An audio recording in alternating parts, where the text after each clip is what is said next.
अर्थ के चारों तरफ जो चक्कर लगाता है दैट इज मून।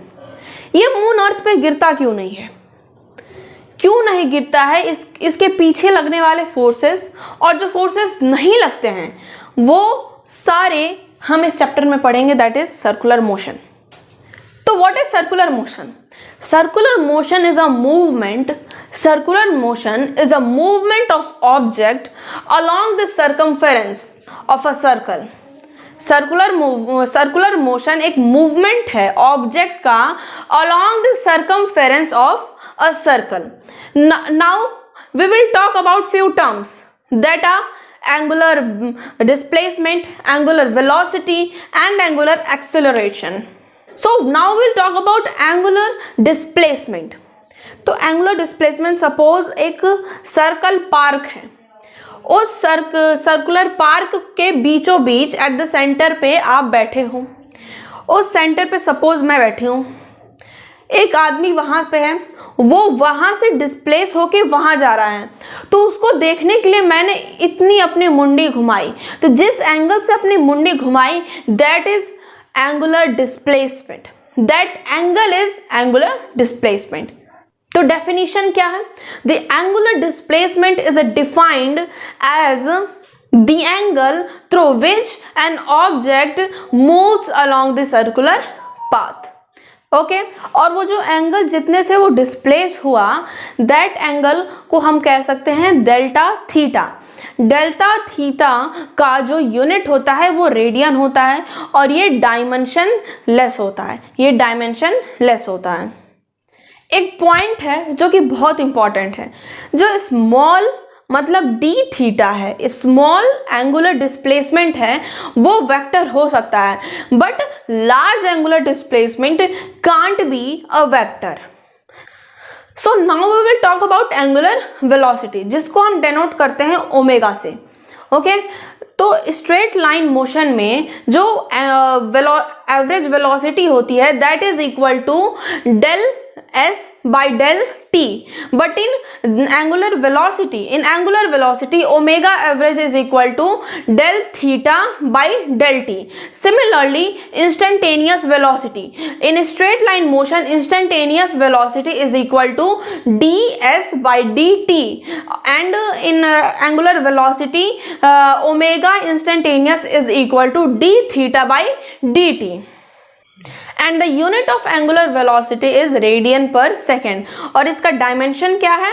t की power -1।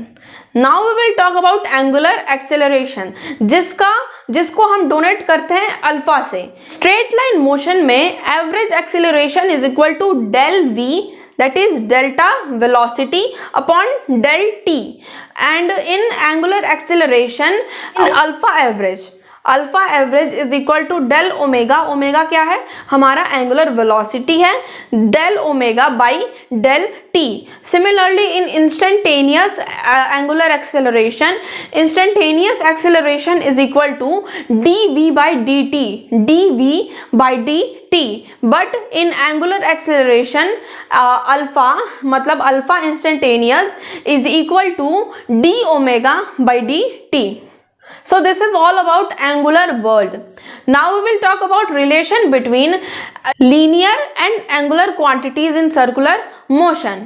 So our first relation is velocity is equal to omega r, or v vector is equal to omega vector into r vector। और एक बात और चीज है, जो वेलोसिटी है, ओमेगा है और आर है, ये तीनों एक दूसरे के परपेंडिकुलर हैं।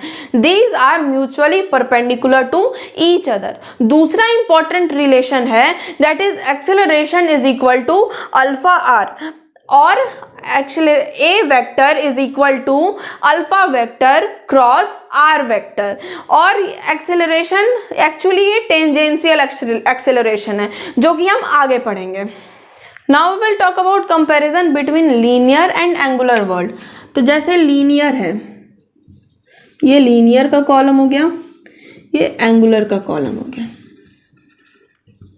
तो लीनियर में जहां हम टाइम को t से डिनोट करते हैं, तो एंगुलर में भी t से डिनोट करते हैं। डिस्प्लेसमेंट को s से तो यहाँ पे डेल्टा थीटा से डिनोट करेंगे, वेलोसिटी को v से तो यहाँ पे ओमेगा से डिनोट करेंगे, फिर एक्सेलरेशन को a से यहाँ पे अल्फा से डिनोट करेंगे, और यहाँ पे u मतलब इनिशियल वेलोसिटी तो यहाँ पे ओमेगा नॉट से डिनोट करेंगे। तो ये सब इक्वेशन ऑफ मोशन है कौन कौन से, s is equal to u t plus half a t square, v is equal to u plus a t and v square is equal to u square plus 2as। जहाँ जहाँ linear है उसके जगह पे एंगुलर कर दो तो ये एंगुलर के इक्वेशन बन जाएंगे। जैसे s is equal to u t, तो s क्या है हमारा डेल्टा थीटा, तो delta theta is equal to omega naught into t plus half फिर एक्सेलरेशन का alpha into t square. Similarly v is equal to u plus a t, तो v क्या है omega, omega is equal to u that is omega naught, omega is equal to omega naught plus alpha into t। Similarly v square is equal to u square plus 2as हो जाएगा। That's all about today's lecture। Next video में मिलते हैं next topic के साथ।